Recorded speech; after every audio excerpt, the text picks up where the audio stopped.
আমি একটি মাত্র উদাহরণ দিয়ে এই সবগুলো জিনিস সহজে আলোচনা করার চেষ্টা করছি। যেমন বিলাত হতে ফেরত সমান সমান বিলাত ফেরত। তো বিলাত হতে ফেরত সমান সমান সব শেষে, এই যে সব শেষে বা সব নিষ্পন্ন করে আমরা কোন পদটি পেলাম? বিলাত ফেরত। তাহলে এই অংশটুকুনকে আমরা বলবো সমস্ত পদ। তাহলে সমাসের প্রক্রিয়ায় নিষ্পন্ন বা সমাস নিষ্পন্ন পদটিকে বলা হয় সমস্ত পদ। আর এই সমস্ত পদটাকে ভেঙে যে বাক্যাংশ করা হয় সেই পুরো বাক্যাংশকে আমরা বলবো ব্যাস বাক্য বা বিগ্রহ বাক্য বা সমাস বাক্য। একই জিনিস, তিনটি নাম। সমস্ত পদটাকে ভেঙে যে বাক্যাংশ করা হয় সেই পুরো বাক্যাংশকে বলা হয় ব্যাস বাক্য বা বিগ্রহ বাক্য বা সমাস বাক্য।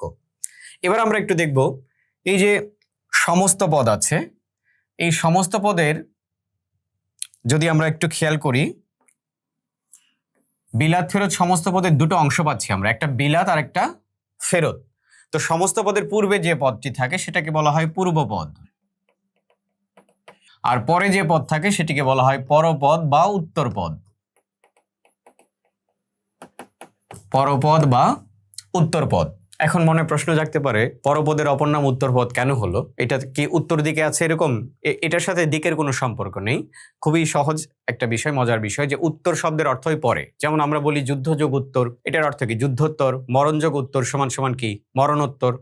যুদ্ধোত্তর বা মরণোত্তর এগুলো বলতে আমরা কি বুঝি? মরণের পরে, যুদ্ধের পরে। তো এই জন্যই পরপদের অপর নাম কি? উত্তরপদ।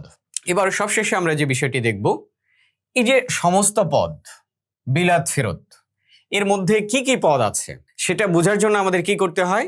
এই সমস্ত পদটাকে ভেঙে তো ব্যাস বাক্য করে ফেলতে হয়। তাহলে আমরা আবার একটু ব্যাস বাক্যের দিকে ফিরে আসি, যে বিলাত হতে ফেরত। তাহলে এই সমস্ত পদটাকে ভেঙে যে যতগুলো পদ আমরা পাবো, প্রত্যেকটা পদকেই বলা হবে এক একটি সমস্যমান পদ। এক একটি সমস্যমান পদ।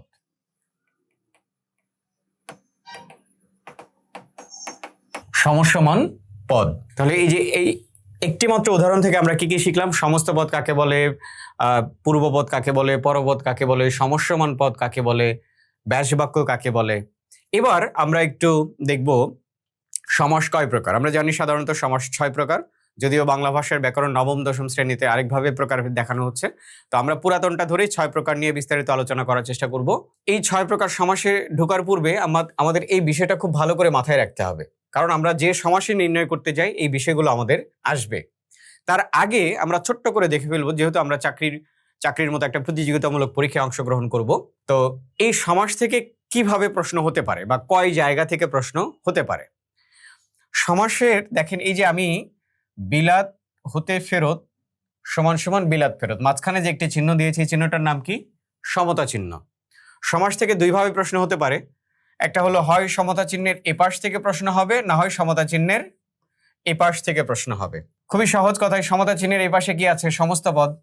আর এপাশে কি আছে? ব্যাস বাক্য। হয় সমস্ত পদ দিয়ে প্রশ্ন দিতে পারে অথবা ব্যাস বাক্য দিয়েও প্রশ্ন দিতে পারে। তবে সব থেকে বেশি প্রশ্ন আসে কোথা থেকে? এই সমস্ত পদ থেকে। একটি সমস্ত পদ দিয়ে বলে যে এটি কোন সমাস, সমাসের সমস্ত পদ, বা এটি কোন সমাস। তো আমরা এখন দুটো গুরুত্বপূর্ণ বিষয় মাথায় রাখবো। একটি হলো, এই সমস্ত পদে আমরা লক্ষ্য করব অর্থ। সমাস নির্ণয়ের সময় আমরা সমস্ত পদে লক্ষ্য করব অর্থ। যেমন সমস্ত পদের দুটো অংশ পেয়েছি, একটা হলো পূর্বপদ, আরেকটা হলো পরপদ বা উত্তরপদ। তো আমরা দেখব যে এই সমস্ত পদ দিয়ে পূর্বপদের অর্থের প্রাধান্য পাচ্ছে, নাকি পরপদের, নাকি উভয় পদের, নাকি কোনো পদেরই নয়, নাকি তৃতীয় কোনো পদের। তো এইটার উপরে ভিত্তি করে আমরা কোন সমাসের সমস্ত পদটা কিরকম বা কোন সমাসের প্রকার ভেদের মধ্যে পড়েছে সেটা আমরা খুব সহজেই নির্ণয় করতে পারবো। এটা একটু মাথায় রাখবো তাহলে, যে সমস্ত পদে আমরা কি লক্ষ্য করব? অর্থ। আর ব্যাস বাক্যে আমরা লক্ষ্য করব কিছু চিহ্ন বা বৈশিষ্ট্য। কিছু চিহ্ন বা বৈশিষ্ট্য। যেমন বিলাত হতে ফেরত, এখানে আমরা কি পেয়েছি?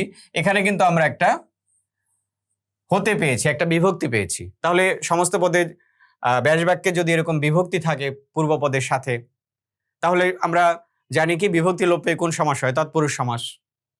তো এরকম আমরা এতটুকুন শুধু এই পর্যন্ত মাথায় রাখি। বিস্তারিত যখন আমরা প্রত্যেকটা সমাস ধরে ধরে আলোচনা করব, তখন আমরা এই দুটো বিষয় খেয়াল রাখবো, যে সমস্ত পদে লক্ষ্য করব অর্থ, আর ব্যাস বাক্যে লক্ষ্য করব কিছু চিহ্ন বা বৈশিষ্ট্য।